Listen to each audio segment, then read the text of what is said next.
welcome everyone to the program in the beginning. I am Father Linh. Today we celebrate the 6th Sunday in Ordinary Time, Year A. Our Gospel passage is from St. Matthew chapter 5 from verse 17 to 37. You may know the story of the butcher who cheated people putting his thumb on the scales. Late one afternoon, a lady came into the butcher shop and wanted a chicken.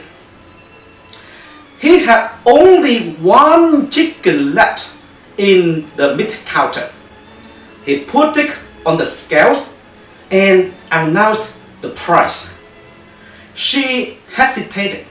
She said, "I think I would have a little large bird." He said, "That's no problem." He then reached into the meat counter, put the same chicken back in, shuffled around a little bit, and brought out the same chicken. He put it on the scale this time, with his thumb on the scale, and announced a heavier weight and a higher price. She smiled and said, "Fine, I will take it. In fact, I think I will take both of them." I don't know how he could give 2 chickens to the lady since he had only one left in his shop. Opening today's gospel passage, Jesus draws attention to righteousness. Yet we have a crisis of honesty, integrity, ethics, morality. Newspapers and magazines abound with stories of people and corporations who have slipped and fallen. There are many cheaters at every turn. Sometimes we cheat a little, sometimes a lot. Is it that big a deal? The answer is a resounding yes. For one thing, society suffers when we cheat. A man confessed to his pastor that he stole something, a hammer, from the steel mill where he worked. Everybody was doing it, he said. No big deal. His pastor, though, told him about a report in the newspapers that thefts at this particular mill averaged out to $1,000 a week. His hammer, along with what others were taken, was costing the company over $50,000 a year. And to make up for that loss, his pastor noted the factory raised the price of steel.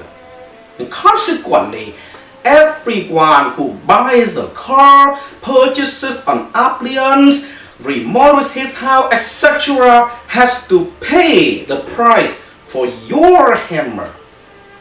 You didn't hurt the company, his pastor assured him. You hurt everybody in this city. And that's true. We hurt the entire society when integrity is not maintained. We also hurt people we love. Think how terrible it is to have a friend or a child or a parent or a husband or a wife whom you cannot trust. Young person, when considering a potential mate for marriage, I guess they would look for first the quality of integrity. Can he or she be trusted? That might be the best argument for saying no to do sex before marriage. If a young person can handle this temptation, then he or she can handle almost any integrity buster that comes along. He or she is a person of character. When we cheat, we hurt people we love. People of integrity are usually more successful in every aspect of their lives. Integrity or righteousness is a big deal because it matters to God. Jesus said, I tell you, unless your righteousness surpasses that of the scribes and Pharisees, you will not enter the kingdom of heaven. We have been talking about integrity. Righteousness is even a more important concept. It carries the idea of doing right, but also of our rightness with God. We are to do right always because that is God requires of us. We hurt society and others when we do not maintain integrity. Now, the difficult part though, how? How shall we be people of integrity? 1. Always be honest. Integrity is not a 90% thing or not a 95% thing. Either you have it or you don't.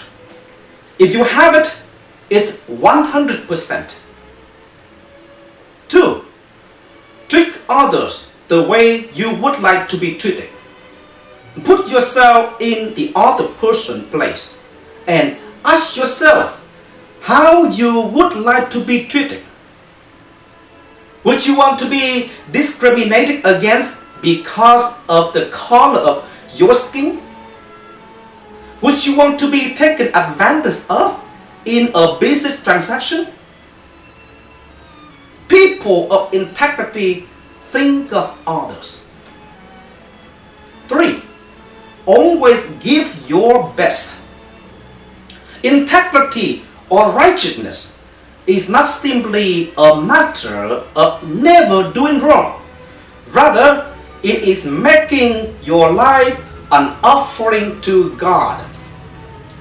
It is seeking to be a person more concerned about the quality of your life than the quality of your automobile.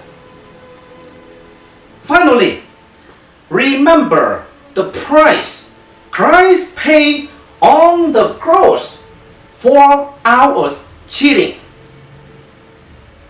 Unless your righteousness surpasses that of the scribes and Pharisees, you will not enter the kingdom of heaven.